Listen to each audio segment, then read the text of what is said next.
Hello નમસ્કાર મિત્રો, કેમ છો? મજામાં છો? મજામાં જશો. હવે આજે અમે તમને જણાવવાના છીએ કે આપણે કીડીઓ માટે કીડિયારું કેવી રીતના બનાવવું. એના માટે સૌપ્રથમ પહેલાં આપણે નારિયેલ લેવાના રહેશે. તમારી જાણ ખાતર કે નારિયેલ છે ને આપણે ગડગડિયા લેવાના રહેશે. પછી બીજું કે આપણે 250 ગ્રામ જેટલું છે ને ઘઉંના લોટનું ભડકું છે. અને આ છે આપણે 100 ગ્રામ જેટલો ગોળ હશે, ડબ્બાનો ગોળ. પછી 500 ગ્રામ જેટલો આપણે રવો છે. અને બીજા છે આપણે ટોપરાનું ખમણ છે, તે છે સમથિંગ 250 ગ્રામ જેટલું. અને આપણે 200 ગ્રામ જેટલી છે દળેલી ખાંડ. તો મિત્રો આટલી વસ્તુ આપણે જોશે કીડિયારું બનાવવા માટે. સૌપ્રથમ જો આ નારિયેલના આ રીતના આપણે છાલોતરા કાઢી નાખવાના રહેશે, બરાબર.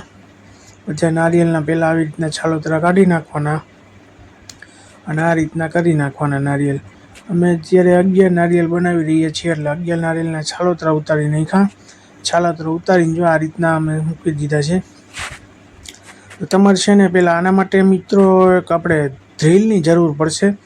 કેમ કે આપણે આ નારિયેલના છાલોતરા ઉતારીને પછી ઉપરના ભાગમાં ડ્રીલ વડે આપણે એમાં હોલ કરવાનો રહેશે. જો આવી રીતના તમારે ડ્રીલથી હોલ કરવાના રહેશે. આ ડ્રીલ છે, ડ્રીલથી આવી રીતના હોલ કરવાના રહેશે બધા નારિયેલમાં, જેથી આપણે બધું એમાં આપણે બધું લીધું ને જો પછી આવી રીતના એક આવું ટબ લેવાનું રહેશે.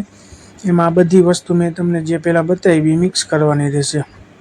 તો આપણે સૌપ્રથમ પહેલાં મેં કીધા મુજબ આપણે ઘઉંના લોટનું ભડકું નાખી દીધું છે 250 ગ્રામ જેટલું.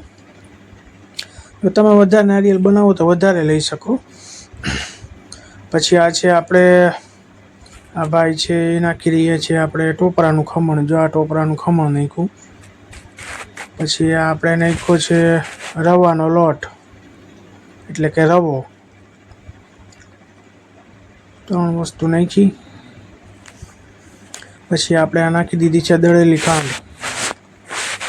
આ બધું એક આવી રીતના બાઉલ જેવું કે કંઈ તમે મોટું લઈ લ્યો, એમાં બધું નાખીને આ રીતના જો મિક્સ કરી નાખવાનું રહેશે.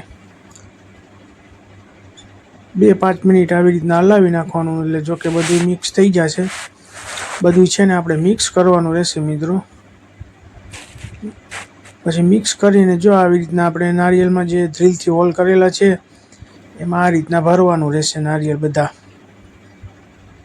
બધા નારિયેલ જો આવી રીતના ભરવાના રહેશે. બધું આપણે ઓલું મિક્સ કર્યું હતું ને તે. હા, જો આવી રીતના પછી નારિયેલ બધા ભરી લેવાના છે. જો આ નારિયેલ ભરી લીધા છે અમે. પહેલાં છે ને બધા મિક્સ કરીને પહેલાં 11 નારિયેલ અમે છેલ્લા લગભગ આ એકાદી વર્ષથી બનાવી છે. એટલે દર શનિવારે અમે બનાવી છે 11 નારિયેલ આ રીતના. જો આ બધાય નારિયેલ હવે ભરી લીધા છે, બરાબર. આ રીતના અમે નારિયેલ ભરીને રાખી દઈશું. પછી આમાં આપણે મેં તમને પહેલાં જણાવ્યું હતું એમ ગોળ જોશે. ગોળ છે ને સાવ ઢીલો રહેવાનો રહેશે. અને જે ગોળ છે આપણે જે પહેલાં ડ્રીલથી હોળ પડ્યો હોય છે તે હોલમાં આપણે ઉપર નાખી દેવાનો. મીન્સ કે જે ભડકું આપણે બધું મિક્સ કર્યું એ બહાર ન આવે, એટલા માટે ગોળની આ ડટી આવી રીતના મારી દેવાની રહેશે. આ રીતના હવે કમ્પ્લીટ થઈ ગયું છે આપણું કીડિયારું, આ નારિયેલ કીડિયા.